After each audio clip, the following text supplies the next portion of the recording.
무엇을 보려고 나갔더냐라는 제목의 말씀을 하나님이 우리에게 주셨습니다. 할렐루야. 옆에 성도들과 축복하는 인사를 하겠습니다. 예배의 축복을 드립시다. 예배의 축복을 드립시다. 행복한 전도가 되시기 바랍니다. 행복한 전도가 되시기 바랍니다. 하나님이 지난 주일에는 행복한 전도를 위해 넘어서야 할 나라는 말씀 주셨는데, 이번 주일에는 너희가 무엇을 보려고 나갔더냐라는 말씀을 주셨습니다. 행복한 전도를 위해 넘어서야 할 나는 나 중심의 삶, 물질 중심의 삶, 성공 중심의 삶에서 벗어날 수 있는 나라고 했습니다. 행복한 전도를 위해 나를 넘어서려면 그리스도를 인생의 주인으로 모시고 살아야 되고, 물질 중심의 삶이 사탄의 올무임을 알고 싸워야 되며, 영원한 하나님 나라가 우리의 본향임을 믿어야 한다고 하셨습니다. 행복한 전도를 위해 나를 넘어서게 되면 어떻게 된다고 했습니까?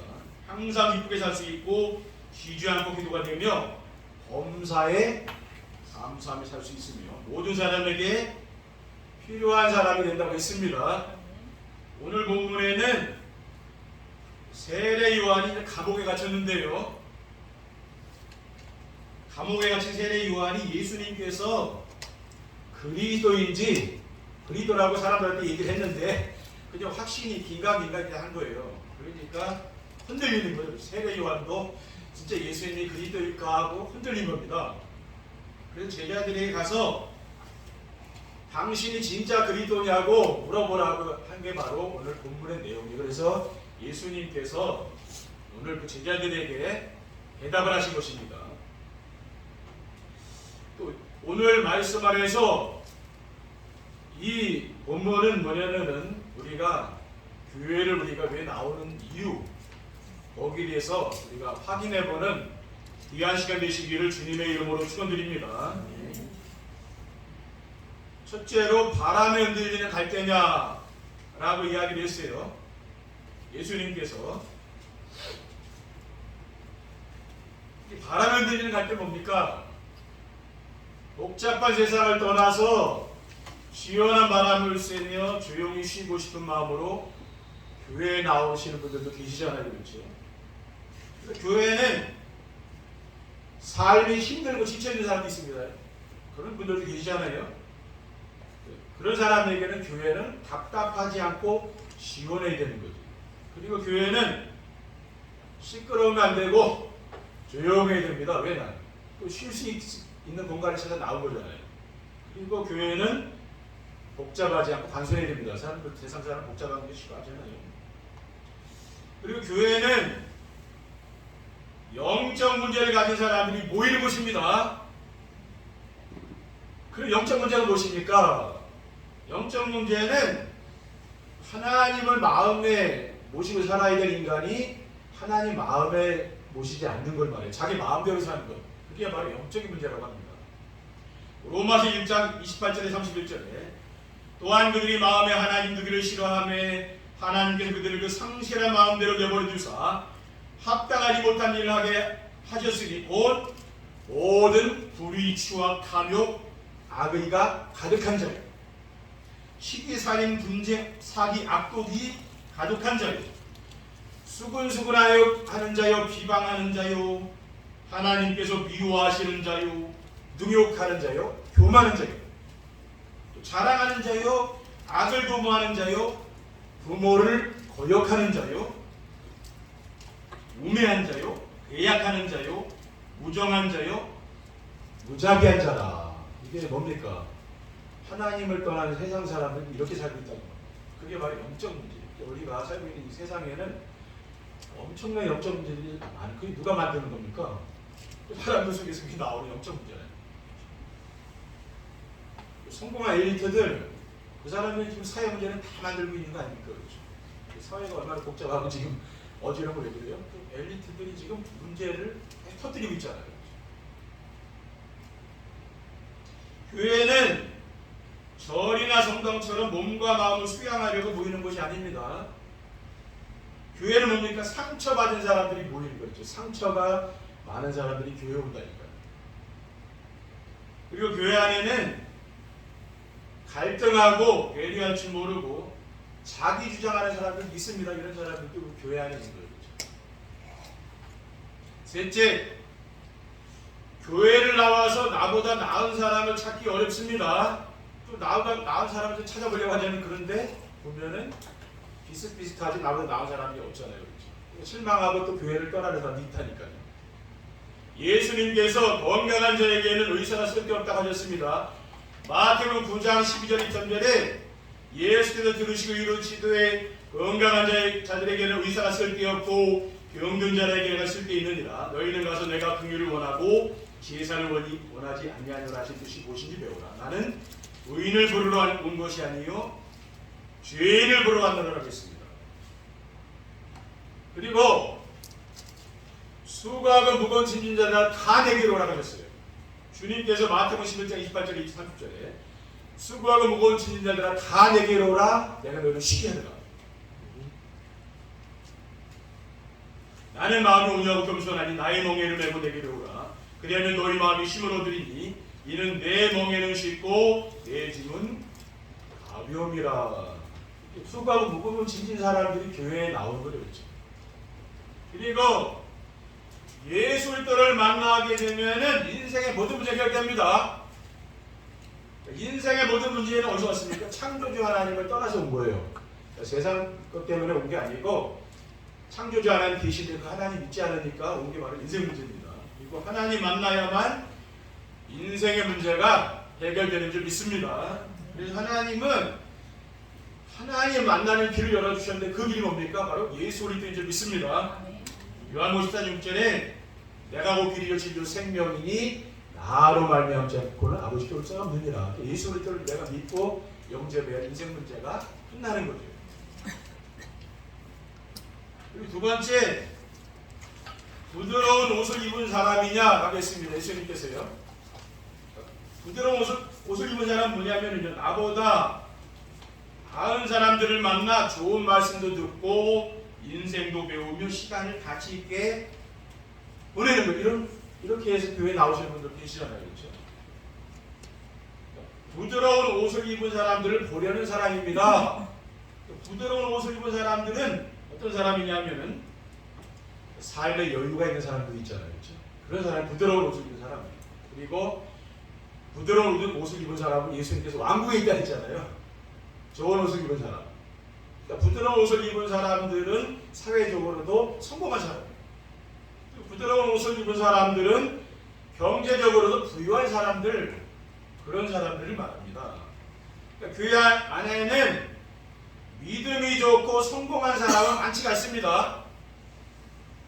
그러니까 교회는 육신적으로 지혜로운 자가 많지 않아요. 교회에는 능력 있는 자가 많지 않고 교회는 문벌 좋은 자, 그러니까 가문이 막 훌륭한 집안에 태어난 사람 있잖아요. 그런 자가 많지 않은 거죠. 고린도전서 1장 26절에 형제들은 너희를 부르심을 보라. 육체를 따라 지혜로운 자가 많지 아니하며 능한 자가 많지 아니하며 문벌이 좋은 자가 많지 아니하더라고 있어요.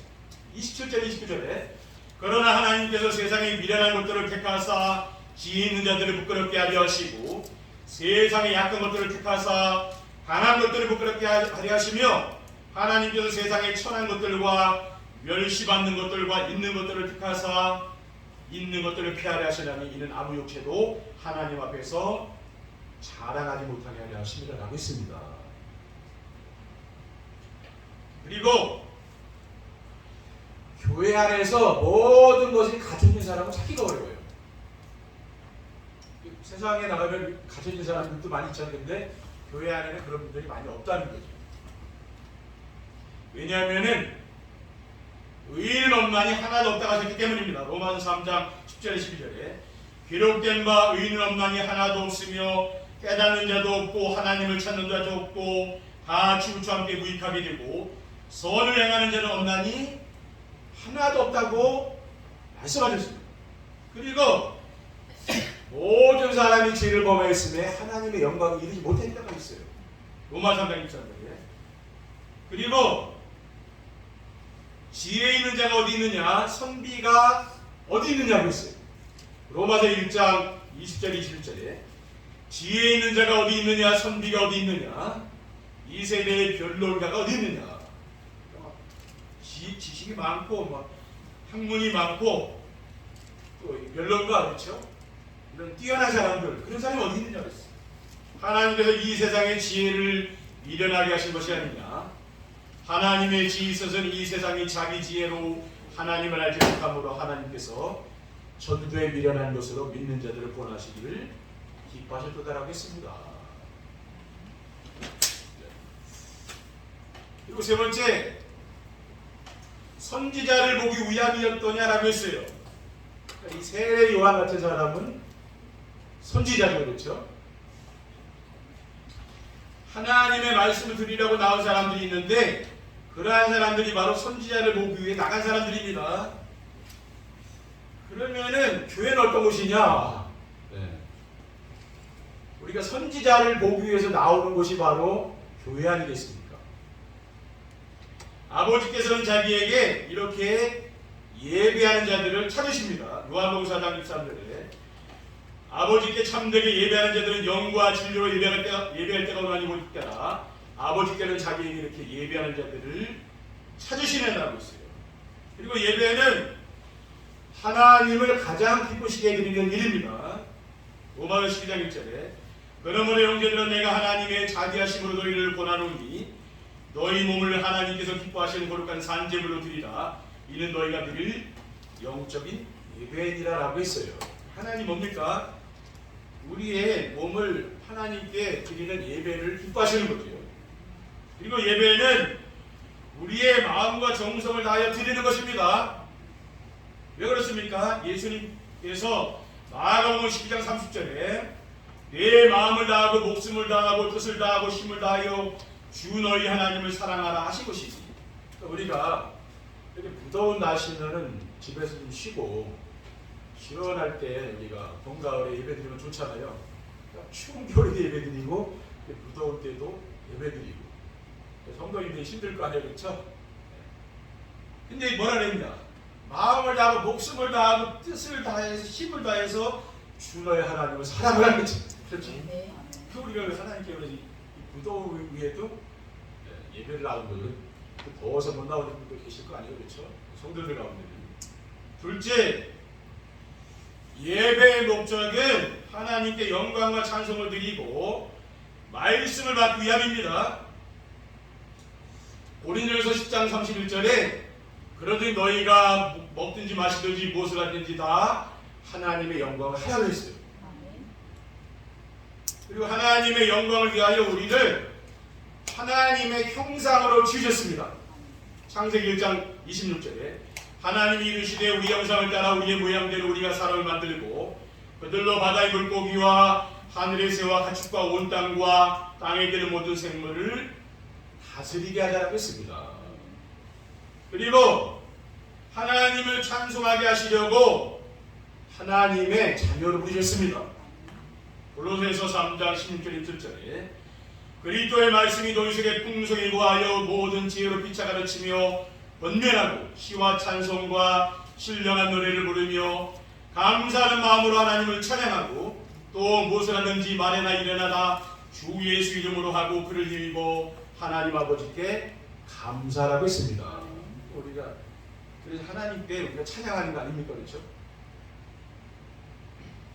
그리고 예수님을 마음에 영접하면 하나님 자녀가 됩니다. 왜 그렇습니까? 인생의 문제는 하나님 말씀을 불순종하는 죄를 짓고 하나님을 떠나면서부터 시작되는 거죠. 창세기 3장 3절에 5절에 동산 중앙에 있는 나무였는 하나님 말씀에 너희는 먹지도 말고 만지지도 말라 너희가 죽을까 노라 하셨느니라. 뱀이 여자에게 이르되 너희가 결국 죽지 아니하리라. 너희가 그것을 먹는 날에는 너희 눈이 밝아져 하나님과 같이 되어 선악을 주 하나님이 아심이니라라고 했어요. 우리가 하나님을 떠나서 인생의 모든 문제가 오늘 있습니다. 창세기 3장에서 인생의 모든 문제가 온 거죠. 사람들이 우상 섬기고 하다 보니까 재앙이 자꾸 오잖아요, 그렇죠? 세상에 재앙이 많이 오는 거죠. 그런데 우리가 멸망하지 않고 영원한 생명을 얻도록 독생자를 보내주셨습니다.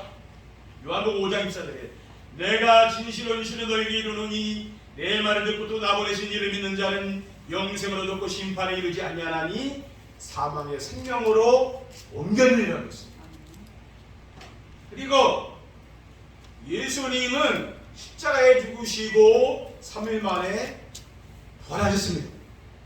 마가복음 15장 34절에 제9시 예수께서 크게 소리 지르며 엘리 엘리 라마 사박다니 하시니 이를 번역하면 나의 하나님 어찌하여 나를 버리셨나이까 하는 뜻이라. 예수님이 십자가에 달려 죽으실 때가 하신 말씀이죠.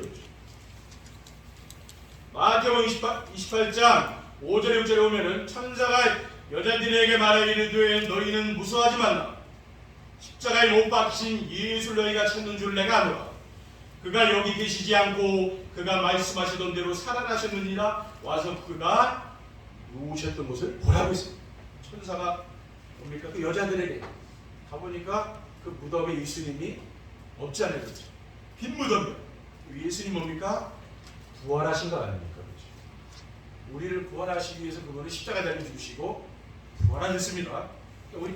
우리가 이분을 믿으면 어떻게 됩니까? 하나님의 자녀가 되는 거죠. 우리가 가장 큰 복이 뭡니까? 내가 열심히 하는 것보다 중요한, 요즘은 날이 더우니까 너무 열심히 하지 마시기 바랍니다.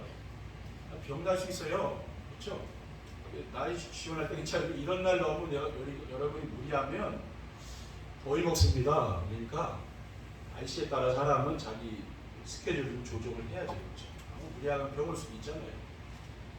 한 번 병 오면 잘 안 납니다. 그렇죠? 병 안 걸리게 잘 하시네. 그렇죠? 결론입니다. 지금도 예수님은 우리의 마음문을 두드리고 있습니다. 계시록 3장 2절에 올저다 내가 문 밖에 서서 두드리노니 누구든지 내 음성을 듣고 문을 열면 내가 그에게로 들어가 그와 더불어 먹고 그는 나와 더불어 먹으리라고 했어요. 지금도 예수님은 항상 여러분 마음을 두드리고 계십니다. 그렇죠? 요한복음 12절 영접하는 자가 그 이름을 믿는 자들에게는 하나님 자녀가 되는 권세를 주십니다. 여러분이 최고 복은 뭡니까? 여러분 하나님 자녀가 된 것 그게 가장 큰 복인 걸 믿으시기 바랍니다. 그리고 하나님 자녀가 되면은 보혜사 성령님이 함께 하시고 인도해 주십니다. 고린도전서 3장 16절에 너희는 너희가 하나님의 성전인 것과 하나님의 성령이 너희 안에 계신 것을 알지 못하느냐. 여러분 성령님이 여러분과 함께 하시고 지키시고 보호해 주시잖아요. 세상에서 여러분을 지키시잖아요. 이거보다 큰 복이 세상에 어디 있겠습니까? 최고 복이라 그랬죠. 성령이 여러분 안에 계신 분 믿으시기 바랍니다. 마지막으로 미래의 영원한 새하늘과 새 땅이 보장되어 있습니다. 계시록 21장 1절 2절에 또 내가 새하늘과 새 땅을 보니 처음 하늘과 처음 땅이 없어졌고 바다도 다시 있지 않더라. 또 내가 보매 거룩한 성 새 예루살렘이 하나님께로부터 하늘에서 내려오니 그 준비한 것이 신부가 신랑을 위하여 단장한 것 같더라. 우리는 뭡니까? 영원한 하나님 나라가 기다리고 있잖아요. 그 나라를 우리는 바라보고 그 나라를 누리며 살아야 되는 줄 믿습니다. 그래서 우리 성도님들이 이번 한 주간 더운 날씨지만은 예수 그리스도를 마음의 주인으로 영접하고 성령님의 보호하심과 인도하심을 받으며 영원한 하나님 나라의 소망을 두고 하나님 자녀의 신분과 권세를 누리시는 축복을 누리시기를 주님의 이름으로 축원드립니다. 기도하겠습니다. 사랑의 하나님 감사합니다. 오늘 주신 귀한 언약과 미션과 비전의 말씀을 우리의 마음에 담을 수 있도록 도와주시오. 우리가 정말로 복음을 더욱더 누리며 또 그리스도를 우리의 마음속에 늘 주인으로 영접하고 항상 성령의 인도를 따라서 행복한 삶을 살아갈 수 있도록 인도해 주시옵소서. 우리 구주 예수 그리스도의 이름으로 기도합니다. 아멘.